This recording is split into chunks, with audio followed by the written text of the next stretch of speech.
Ian Lindsay of Lindsay and Associates has played an active role in the local community since 1979. He has been with REMAX, Vancouver Island's most advanced real estate business network, since 1996.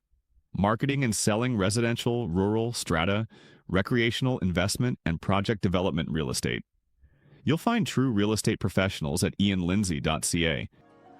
Welcome to NonPartisan Hacks, the podcast where we talk about good government from the local level on up. I'm Joel Grenz, city councilor here in Parksville. And I'm Sean Wood, also a councilor in Parksville. And Joel, I'm warning listeners right up front, this episode may go a little off the rails. You actually read that. We're talking trains, tracks, and trestles, and yes, there will be bad train humor. We'll try to put the brakes on it, but no promises. I made you do all these bad train puns. Yeah, you did. I did not write this stuff, by the way. Our guest today is Thomas Bevan, the new CEO of the Island Corridor Foundation, which is the nonprofit that owns the rail corridor stretching from Victoria all the way to Courtenay. Plus there's a branch to Port Alberni and Lake Cowichan as well. Thomas is a professional planner who's worked on some pretty major housing and redevelopment projects, and now he's tackling a challenge that involves every kind of government you can imagine: federal, provincial, municipal, regional, First Nations, and maybe even the odd strata council. Oh, and our tradition for guests. Thomas, did you get the bread? I got the bread and I'm excited, and thanks so much for having me, Joel and Sean. It's a real beautiful day out on the deck here, and let's get into it. Yeah, so we are actually on my deck today, which you may have noticed abuts the corridor, the Island Corridor, which is you probably crossed it a couple times to get here, including to get up to my deck. Yeah, it really is the spine or the connective piece of infrastructure of the island, and I think there's a lot of people's backyards we go through. Thomas, first of all, thank you so much for making time for our little podcast here. We really appreciate it. And of course, you and I have chatted a few times before, and we already get along really well, and I appreciate you making time. You've been in the role for a few months now, CEO. What has surprised you most so far? It's really a dream job. I'm a planner, and the whole railway world was totally new to me. I'm an urbanist, so I'm a big proponent of people moving together and walkability and having cities and land use be smart and efficient, respecting the land. So all of those facets are a huge part of the job, and I knew that was going to be part of it. The relationships I knew were going to be important, and they're probably the most important thing of the job, and it's just such an incredible privilege, and feel so honored to be able to go up and down the island, meeting folks, meeting change makers, meeting people who care so much about this corridor. It's such a gift to me. So I'm so thankful to be in this role. It's been over a year now, actually, so I feel I can't say the new card too much anymore when I get in trouble, but I'll try and use that one or two more. You can keep using that. But it's I still feel as motivated as ever. It's a difficult one. I knew it was going to be hard. I knew I was a bit of a Hail Mary pass, but it's tough. It's tough, but we got a team that is so tenacious. There's 4 of us, and we're here to serve Vancouver Island and serve the future, and we want to make sure this corridor can be relevant and useful, and I think we're going to do it. Thomas, can you... It's called the Island Corridor Foundation, and you use the word corridor a couple of times there. Can you explain It's a closet, right? The which? Oh, a hallway? What is a corridor?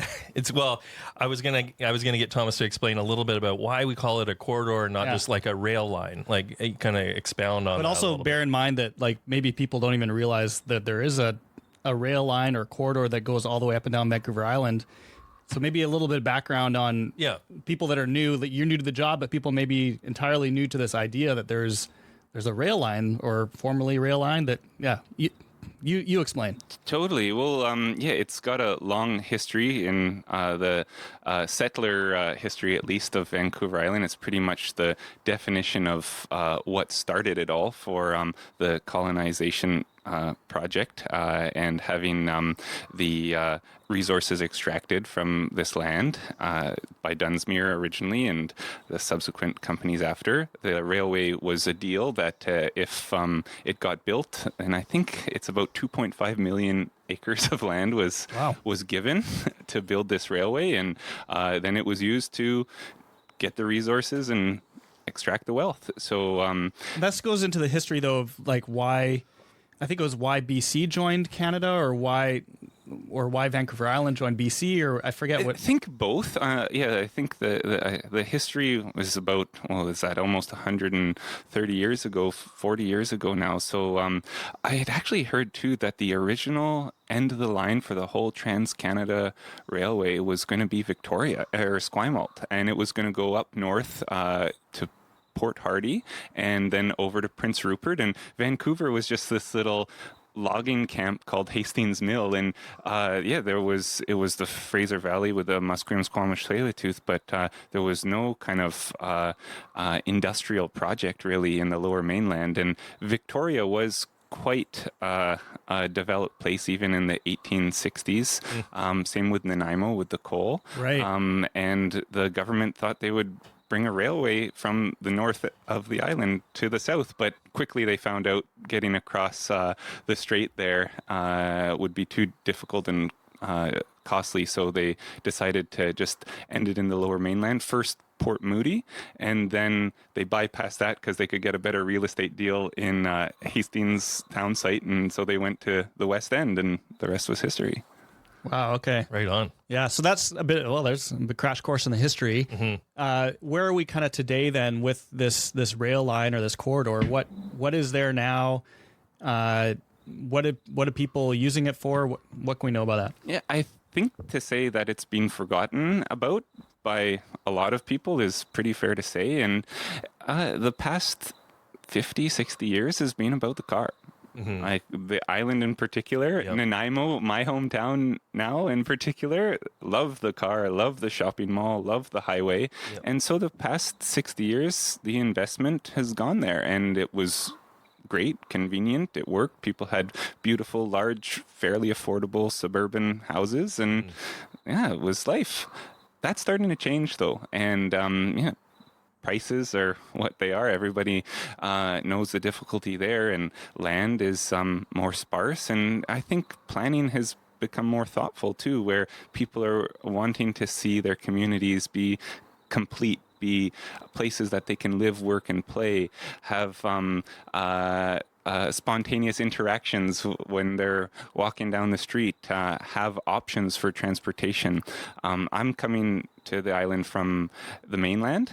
There's a lot of people who are starting to see how incredible the island is and following in those steps. And with services like the Hello Ferry, it almost makes Vancouver Island, especially Nanaimo, part of the Lower Mainland. I say it's closer than Maple Ridge. And so I think the corridor, in terms of how it could be modern infrastructure, how we can think of it for the next century, it literally connects the Southeast Island. Almost every community it goes through, I think the stats about 80% of Vancouver Islanders live within 10 kilometers of the corridor. Vancouver Island's settlement pattern is a concentrated spine. Sure. There is not very much in the valley between the East Coast and the West Coast. It's largely just clear cuts and a few parks. But if we could better connect Vancouver Islanders, I think that would be something that could really be defining for a sustainable future for the next 50 to 100 years. And what is that better connection? What are kind of, I guess in an ideal world maybe, or what are the current kind of plans that are happening right now to better connect?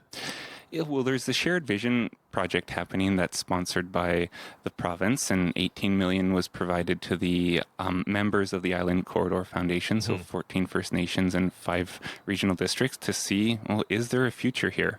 To say that there's a shared vision now found is that's not the case. It's a complicated one. Like I said, the whole history of the railway and the colonization of Vancouver Island is deep and it's still painful. And so we need to reconcile with that past. The First Nation members and owners of the corridor need to be driving what's happening, and we're trying our best to listen.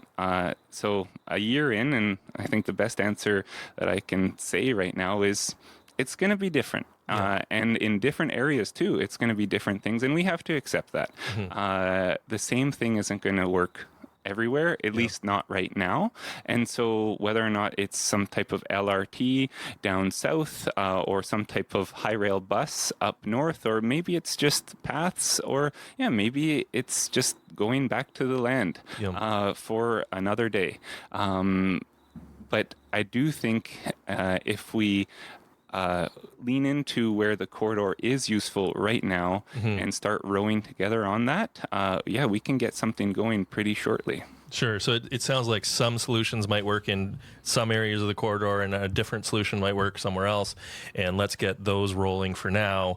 And maybe kind of an overarching use might happen down the road somewhere, or down the rails somewhere. But for now, maybe this works here and this works here and this works here. Definitely. And one day maybe it comes together, or one day maybe it's just several different things happening in similar spirit, but they're not physically connected. But the whole principle of kind of public service and having this as a community asset, I think, is what is the most important thing of our mission, is to keep this corridor for the community, for the public, for our members. It was a private corridor. Like I said, it was paid for with the resources that were taken from this land. And a lot of money was made in the private world from this corridor. And then the Island Corridor Foundation was able to kind of get the last remnants of it from CP. And that was about 2003, 2004, I think. And it's a public asset, I would call it. And so we need to make sure we're serving the public. And I do think that is a uniting kind of mandate that I see continuing whatever the use is. And so what's the ownership structure right now as it sits? Who owns what? So you could think of it either like a co-op company or a corporation in terms of our member representatives. There's 14 First Nations and 5 regional districts that are member representatives, and I would call them effectively the shareholders. Sure. And so they have the power to dictate the mandate and dictate the overarching outcome of what happens, including the board of directors. And so on our board, then we have a selection of the member reps vote on those members and control the board. And so there is a degree of separation between I guess you could call them parent organizations, the First Nations and regional districts, and our actual nonprofit charity. And my understanding is that's just to compartmentalize the risk too. We'll probably get into the Wesley Ridge fire later on, and that's been a really devastating recent event that has just exposed the risk of the corridor and the liability. Because this corridor, you can paint a story that it's such a optimistic, wonderful, valuable thing for the future, but you could also say it's an big red flag, a big liability, and there's a ton of risk to it. And so keeping those buckets separate was an important part of the founding documents. And so that's the why there's that separation. It's got to be a bit of a governance nightmare, though, to have all these individual communities as stakeholders, say on the board and all that sort of thing, that may have completely different visions for what the corridor would mean in their own area. The average person, when they think about this big corridor that goes up and down Vancouver Island, they're like, wow, it'd be great to have a train or something going there again. And it's this contiguous land that we could do some cool stuff with. That's the average person. But then when you actually have the organization itself and the way it's kind of being thought about now, is that it isn't really a contiguous thing in a sense that, well, first of all, I think it's not anymore. But second, the stakeholders are all within their own areas and may have very, very different visions for what their chunk would be. So it kind of ends up being that it gets sliced up and that there isn't really a chance of it ever being contiguous again, for better or for worse. I'm not saying, but I just think the average person out there is like, wow, look at this great big line of land. Yeah, it's a tough one. And like I said, I think in the first questions around what's the most difficult thing, it's the best thing is the relationships, but the most difficult thing has been the relationships. Yeah. And I'm still a newbie on Vancouver Island, so I got to be careful with what I say. But with all due respect, Vancouver Island has so many silos. Like, I didn't appreciate that. And I would have thought, I will just say with some of the regional districts, those lines in the sand are so important. And I don't know, as a land use planner, I think the land walks first. Like, political lines are arbitrary. It should be like, what is right for the land, what is right for the people. But those political lines are what drives decisions. And no, we run into it all the time. Like, on any number of issues, that's an issue. The lines are a big problem within our area, and they're totally arbitrary, the lines, but they have a big impact on how things get governed. And that's where I'm thinking, like, when we look at you've got regional district, First Nation, and they're not necessarily talking to each other. Like, the regional district of Nanaimo isn't really talking to the other regional districts that much, especially on this kind of thing. So how does that work then within the board environment where you do have those people in the same room and they are supposed to kind of be working on a unified vision or maybe not unified?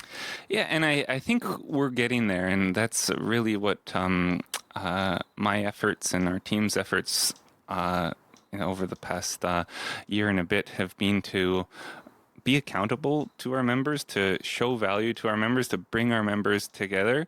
It's a tough one when we're for staff, and our board is super helpful, but they are also counselors and have other very busy schedules, and to be talking about the corridor, it's not always the first thing on people's radar. So to bring more accountability and togetherness is a serious focus and goal of what we're working on with the Shared Vision project. And I do think we're getting there, but it's one step at a time. Another little thing that with respect to the regional districts that I routinely run into is the cities. Like a lot of the municipalities say, what is the ICF? We're not even a part of the Shared Vision project, and because they weren't on they're not part of the member reps technically, even though some of the city councillors who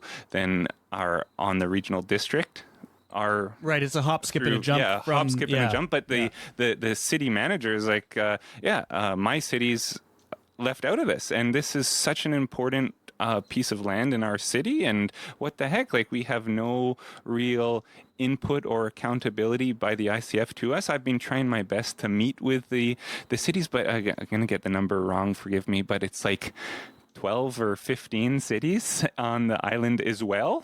It's just, there's so many people and interests, and we just have to keep that shining star of bring people together. And I really hope and I believe that the principle of a connected organization that crosses political lines in the sand is a valuable thing, because we're all islanders. And that's what I keep coming, like, this is Vancouver Island, and we even wanted to be our own province or something else. Maybe we could do that, but we're an island. There's a literal body of water around us. Let's work together. Let's row together. And this corridor has the world of potential to help us work better together. That's actually an exciting possibility. So maybe we pivot away from some of the doom and gloom and towards the positive opportunity that this organization has as an organization that literally cuts through major parts of almost all the island. So what are some of the things that you've either got in the works or have accomplished that you feel really gets that train going in the right direction? It's all about short, medium, and long term. And so, being at it just for about a year now, still not quite at the long term. But I think we've done some serious stuff in the past year from a physical perspective too. There's the talk about what's going to happen in the shared vision and bringing together and having accountability of our organization to our members and that kind of governance project. But from a physical perspective, I've interpreted the corridor as basically a 290 kilometer stretch of Scotch, broom, and blackberry. And we've begun cutting that back. And in some places, we've been able to cut it back so significantly that a nature path has been possible. And so the city of Nanaimo in particular has been so helpful in seeing how we can get something done in the short term, and still long term is to be decided. But there's particularly a stretch at 5th Street from Hecate to Columbia where the school there, I think it's called Bayview, all the kids were walking down the corridor, and that's the one active area where the propane train goes. And every morning kids walking to and from school there, and a little goat path beside the rails. And it's just the downtown grid is kind of broken from the street perspective, so that's why everyone walks on the corridor. So we were able to cut a nature path beside the rail with gravel donated by Hub City Paving, and we had about 9 days of work for $40,000. And you can go there at 5th. We call it the Princess Street Connector, and it is absolutely phenomenal. And it was very simple. It was just about getting the political will and rolling up our sleeves and doing it. And I think it's been so successful that the city's like, oh, is this easy? Okay, let's go to 7th. And I might be saying things out of turn a little bit here, but we're not stopping at 7th.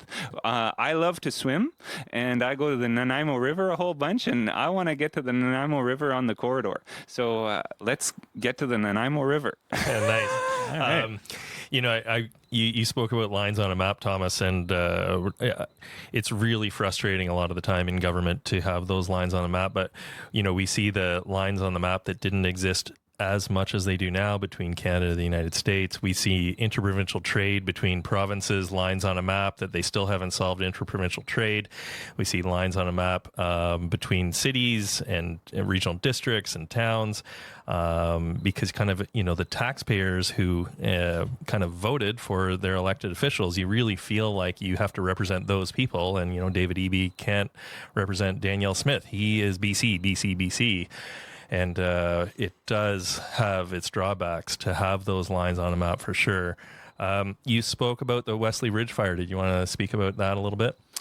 Yeah, well, there was the Wesley Ridge fire a couple weeks ago now, and I just wanted to thank the first responders and the wildfire response efforts. It was a Herculean effort, and I believe now it's under control, and all of the houses adjacent to it had been protected, so really thankful for that. For us, it's been a serious setback. It was right through the corridor behind Cameron Lake, and 2 of the trestles have been extinguished, they're gone. And the other 2 behind there have been damaged, and we're need to get more reports in of the exact extent of damage, but it's a huge setback. And we had hopes of having that area cleared of vegetation so that it could be useful for emergencies and could be accessible. We've been doing trips to Lillooet to ride this high rail bus, which has been a really important service for the Seton Lake First Nation, and it's like a 10-ton bus that drives on the rails, and we thought we could do that behind Cameron Lake, and we were getting engineering reports that those trestles could support a bus, not a locomotive, but a bus would have been doable, and now that's not doable. So a serious setback. We're just getting information every day on the exact hazards, so we ask everyone, please do not go there. The slopes are very unstable, and there will be the trestle remains, and it is highly dangerous. So please do not go there. And we will have more information to come on our response plan. Now that the fire has subsided, the real heavy lifting for us is really just starting. Sure. And before we started recording the show, Thomas, we chatted about the trestles were probably going to have to be rebuilt anyways for a train. I don't know if that's a bit of a positive way to look at it, is that we knew that they were going to have to be rebuilt in order to support locomotion. Yeah, they hadn't had maintenance done in about 10 or 15 years, and yeah, they were a bit of a stopgap from a railway history that is no longer present. Yeah. And so serious investment would have been needed, and ultimately there's been a lot of trestles along the corridor that don't exist anymore, and over time the lands are changed, whether or not that's biting into a slope to create more of a kind of platform, or creating steel structures. But yeah, wooden trestles don't last. They decay, and so this is partly part of the natural process. Sure. And I think there were at one point 60 trestles in Cameron Lake. There were 20, and now there's 18. Wow. So still, wooden trestles have to be replaced. Sure. When would those have been built? The history I should know off the top of my tongue, but I think that the main line to Nanaimo was built in the kind of like 1890s, and then the branch line to Alberni was 1912, I think. Okay. So I think those trestles though are from the 70s. So they like CP did invest in this line for quite some time, because it was still very important for mostly logging. That was the way the money was made on this corridor, was resources. And we're kind of getting back to the shared vision project a little bit here, and I think the big difficulty with the corridor at the current day and age is the resource sector is changing, and we don't do the same amount of clear cutting and old growth clearing that we used to. Just the trees aren't there anymore. There's not coal mines downtown Nanaimo, so the products that are being moved on the corridor are not what they could have been. And so therefore the economic argument for moving freight is it's not what it used to be. And that's partly why CP, or maybe largely why CP left, because they do simple large volume freight. That's their bread and butter. If there's going to be any future to movement on this corridor, it's got to be future oriented, creative, and nimble. It's not a coal train. Yeah, is there a Cumberland. business case though? Like, is there? That's the whole challenge. I guess the CP said, okay, we're not able to really make any money on this anymore. It's cost too much to maintain, so it's not a good business for us to continue owning this infrastructure. So now it's off to the sort of a non-profit entity or whatever. So how does it work now in terms of paying for things? Yeah, it's like tough. The maintenance is expensive. No, maintenance is expensive, and it's partly the reason why in the 30 years of the ICF, not too much has happened. It's been less and less and less, and it's been super difficult to make the corridor relevant. Partly what I bring to this position is I'm a planner. And like I said at the beginning, when I started this a year ago, I knew nothing about Capital railways. P planner, right? Capital P, not yeah. Like I like to be ready for things. Yeah, I like to be ready for things too, but an urban planner thinking about land use. And to me, the value in the corridor is the adjacent lands and the urbanism that it can create. And like SkyTrains don't make money either. Look at TransLink, and they think they needed $500 million to keep the lights on last year. And that's on top of all of their capital projects. I think the Surrey-Langley line is going to be $5 billion of capital expenditure. UBC Broadway extension, I don't think that's costed, but I wouldn't be surprised if that's a $10 billion project. Infrastructure costs money. And if we want urban infrastructure on the island, we have to invest in it. And yeah, the days of old school suburbanism and easy resources are kind of over for the island. So what is our urban future? Nanaimo is, I think it's 100 and something thousand people now.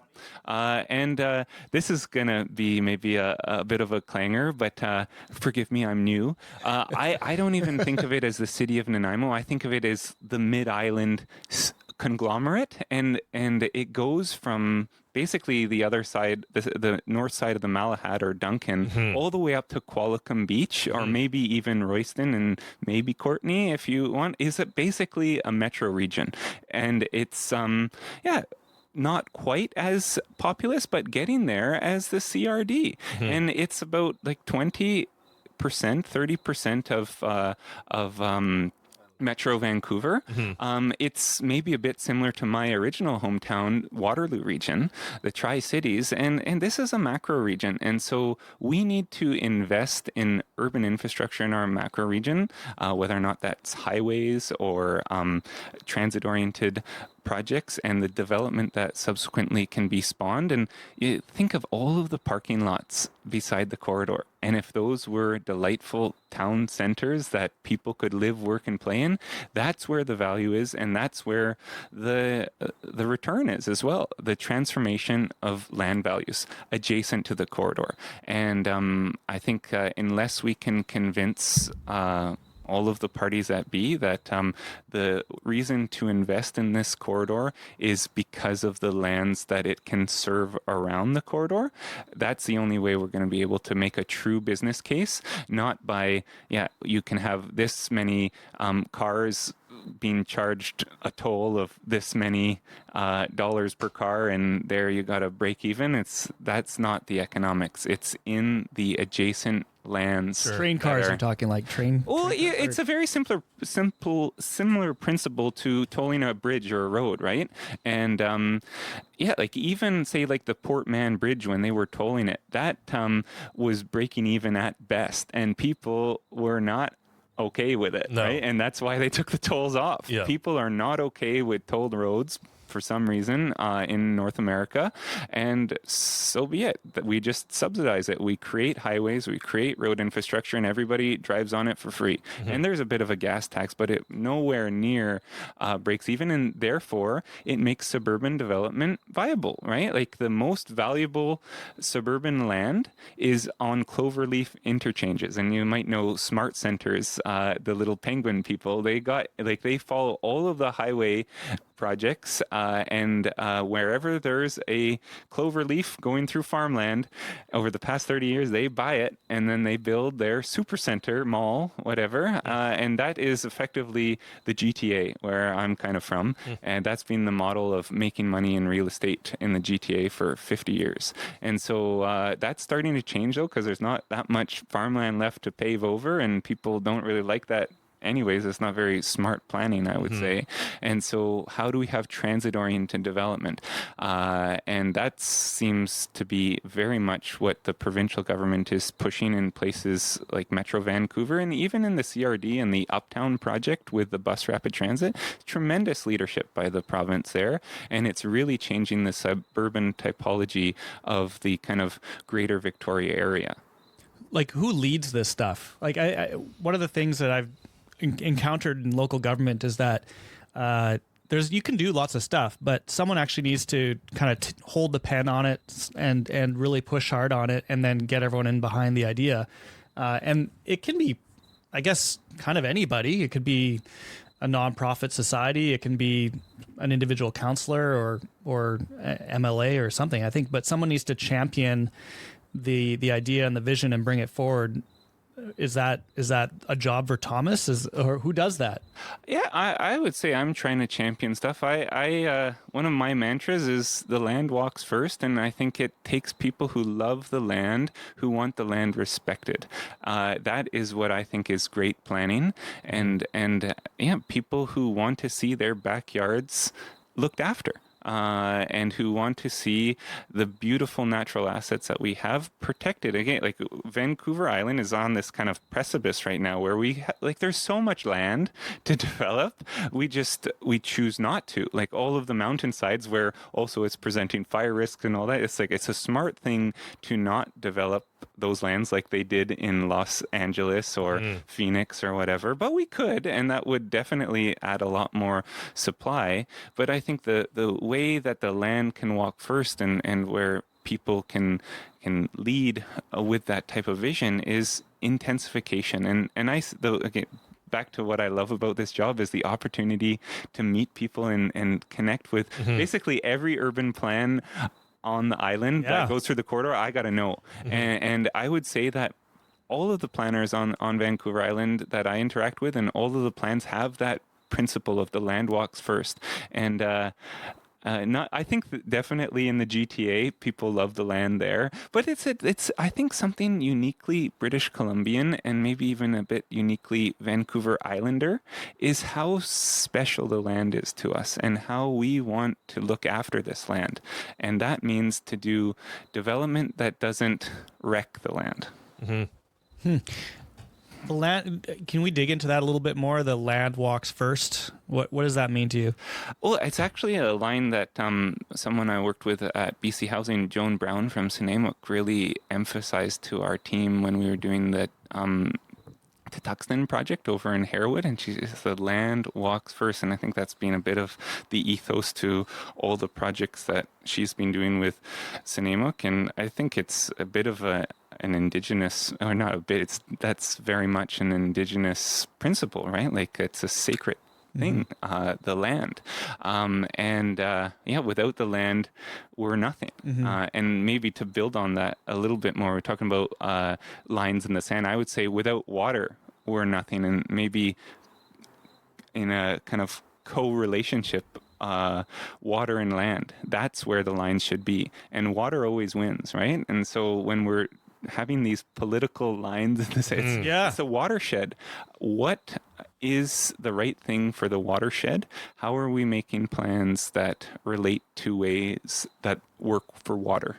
That's, I think, if there could be some kind of supreme or some type of overarching mantra and person in charge, it would be the water god. Poseidon, is it? Poseidon, yeah. That's who should be in charge. And that's what we always have to remember as kind of local and provincial and federal kind of leaders. How does the land and water relate to everything we do? Yeah, absolutely. What are some of the projects that you're excited about now that are happening behind the scenes at ICF?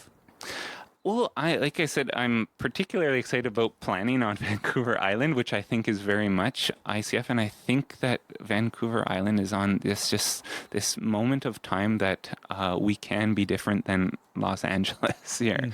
Our future can be much more thoughtful with respect to the land. And I think some of the things happening in downtown Nanaimo are so exciting with some of the redevelopments of the big parking lots there and transit-oriented developments of the malls. And then the hello and the relationship to Vancouver, and you can just get there in 70 minutes. And why can't we have a hello boat every other hour or every hour? I think having that relationship to Metro Vancouver is so important for this macro region. And I think we're starting to really find that as Vancouver Islanders. And so I'm super excited about that. And that's how I want to kind of lead the ICF, is become that connective tissue that unites the plans, because there still is these factions, and I don't think they're not intended to be factions. There's not an intentional siloization of plans on the island, but it's just kind of the yogurt that we're swimming in. That there's the way that local government is structured, there's not, and regional districts, there's this division that is not helpful. You mentioned high rail. I think that that's one of the maybe projects that you're working on that could be kind of fun to chat about. What is high rail and what do you have in mind for that? Yeah, well, high rail is just like a truck or Is this any like other hello? vehicle. You've got hello and high rail. Hello, here's the high rail. We're just saying hi to everybody now. Yeah, that's actually, I love that. That's fun. I didn't think about that. But a high rail is a pickup truck with a lift kit or a bus with a lift kit, and it can drive on the rails. Driving on the rails is still a bit more complicated than that, and so we implore people who have these vehicles that they've made themselves to not ride on the rails, because you have to follow. Seen those, yeah. Yeah, no, that without too much humor there, it's dangerous, particularly at crossings. Like, that's the most dangerous place of the railway, is crossings and the relationship to different uses. And so we really ask people who make their own high rail contraptions to not use those on the railway. You need to be certified. You need to follow the procedures to be safe. But those procedures are relatively straightforward. And there's a group up in Lillooet who's been driving this bus to Seton Lake First Nation. We went up and visited them. It's a 3-hour winding logging road that in the middle of the winter is super dangerous to get to Seton Portage First Nation there on the other side of the lake from Lillooet. Or it's a 40-minute little bus ride on the rails. And so all the high school kids, everyone going to medical appointments, they take the high rail bus. Very cool. And it's super scrappy. It's like made in Lillooet style. And like the weight classification and all the technical specs are a fraction of what a locomotive or a train would be. And so in places where the kind of justification of some serious capital investment for a train or a modern urban people mover maybe not quite there, maybe say Port Alberni, having this high rail bus, like, how cool is that? And literally, well, before the Cameron Lake fire, it was almost in a state that could have happened. We can still get to Cathedral Grove from Port Alberni or Coombs to Parksville. And so for tourism, we think people would love that. So we're actually going to have the high rail bus is coming to the island, I'd like to announce, and it's going to be at the Fall Fair. Very cool. We're going to be in the parade. Breaking news here. Yeah, breaking news. The super cool thing too about high rails is that they are literally, it's a school bus. I'm a pretty good salesman, as you can tell. I'm like really jazzing up a school bus. Yeah, it's a school bus. It's literally a school bus. Hashtag with a van lift life, kit. right? Hashtag van life. And so we're going to be driving with all the other cars in the parade, just like waving out the window. And then we can go on the rails. And so it's a really great kind of creative, kind of roll up your sleeves technology that I think, well, if they can do it in Lillooet, damn, we can do it in Vancouver Island. So in Lillooet, was this initiated by, like, who would do this? Would an entrepreneur come along and say, hey, I want to make a high rail bus, Thomas? Yeah, it's effectively that. The group has a relationship with CN and the First Nation are in a partnership with it. And the First Nation is really leading that project in Lillooet because it's so important for access. It is the best way to get to their nation is along the lake, and it's a quasi-public service. There's a couple more YouTube videos you should check out if you're interested, where you can see some of the details. But they see themselves as service to the nation first, and so they don't even have a website really. Or and if the seats are full, it's like the nation gets them because they have to go to their school or a doctor's appointment. But tourists are more and more like, wow, this is absolutely stunning. It's like 1,500 meter mountains just exploding up out of this incredible turquoise blue lake. Oh, yeah. It's like, wow, next level geography. It's a beautiful area. Oh, yeah. So you'll be second or third in line, or like in priority if you just show up, because it's for transportation for the nation first. But it's yeah, if there's room, there's you can pay I think $20 to go on it, and I think they have a hotel now too at the Seed and Lake that they just built, and so to stay there, I think they are encouraging people to come and check out Seed and Lake and explore around there. I think that's starting to get into the Chilcotin Plateau or something area too. I think the mountain biking there is really good. So I just love how scrappy it is, and these folks are literally they have 5 buses. They're taking one of them to Vancouver Island for a week, and we're going to do a bit of a tour. Wow. Well, we're just down the tracks from the Parksville train station right now. So is that something that we could see happening where people hop on to the high rail there at the Parksville station and take it to Coombs or... Totally. Or Courtney. And the corridor from Parksville to Courtney, Parksville to Coombs, other than a serious Scotch broom issue, is good to go for high rail buses. So we need to get that Scotch broom out of there. It's a fire risk. It's long overdue for a serious haircut. So that's our top priority, to get the vegetation down. And then, maybe sooner than you think, we're going to have a bus coming around your neck of the woods.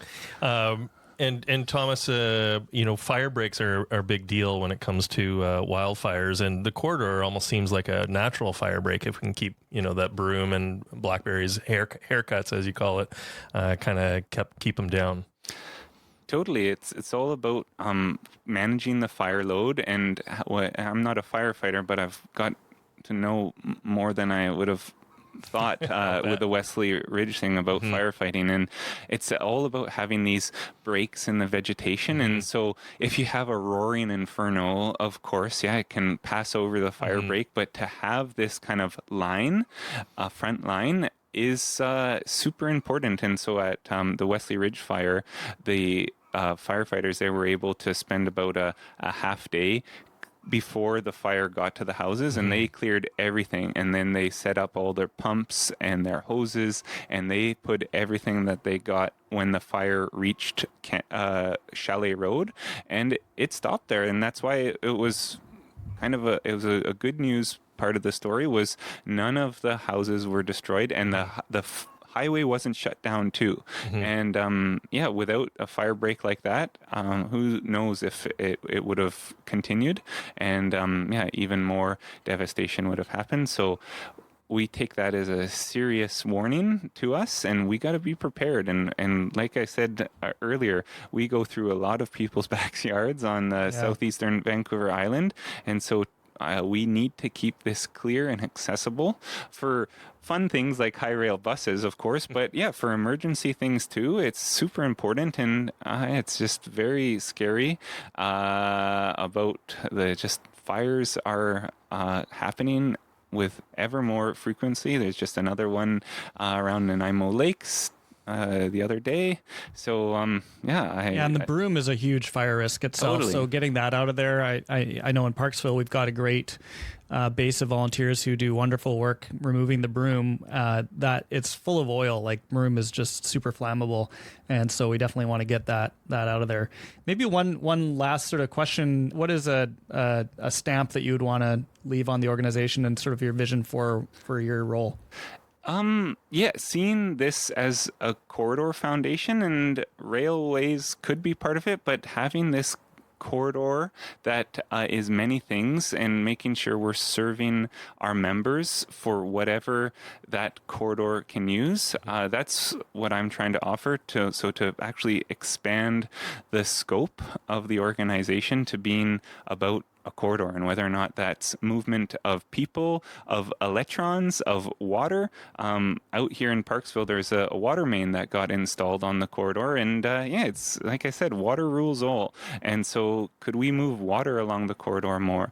I really want to see this corridor offer the value that I know it can to our members for many different things for the next 7 generations and beyond. Yeah. Well, thank you very much. Really, really appreciate you coming to chat with us a bit about a very complex and, at the face of it, it seems really simple. Like, whoa, why is there no train? But it's actually a very complicated, challenging issue when you have all these different stakeholders and governments and interests and ideas. So really appreciate the work you're doing to try to bring all these people together into what may be multiple visions and multiple ideas. And also, Thomas, I want to thank you for the lines on the map and trying to. It's kind of like herding cats. You have various groups and people with different interests, and it's not an easy job in government or in nonprofits. But your positivity always comes through, Thomas, and I really appreciate that about you. I don't think you have an easy job, and to do a job like yours or in government without positivity, it's just next to impossible. So I really want to thank you for taking the time, and also thank you for your exuding positivity that you always have going on. Oh, thank you. It's been a real pleasure, and I'd be happy to report back. Yeah. Maybe we can do it on the bus on the rails sometime next. Let's be on the rails next time. We'll do a show from the high rail, and I look forward to that. I also want a quick shout out to Lisa Dominato. She's a counselor in Vancouver, and she posted on LinkedIn, "This is a great new podcast hosted by two very talented and passionate local counselors, Joel Grenz and Sean Wood of Parksville, BC.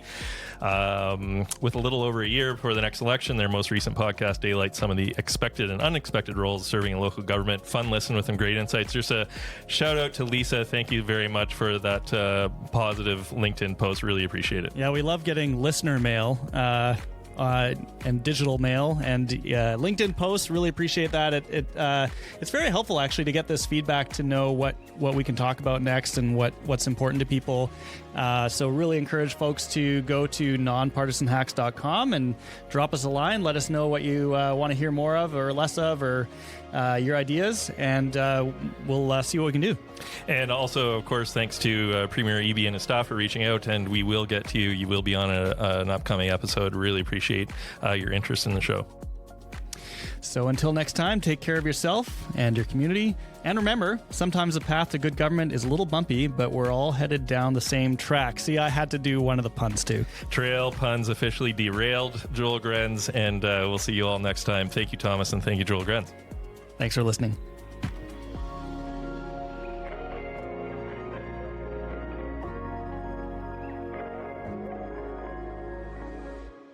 Ian Lindsay of Lindsay and Associates has played an active role in the local community since 1979.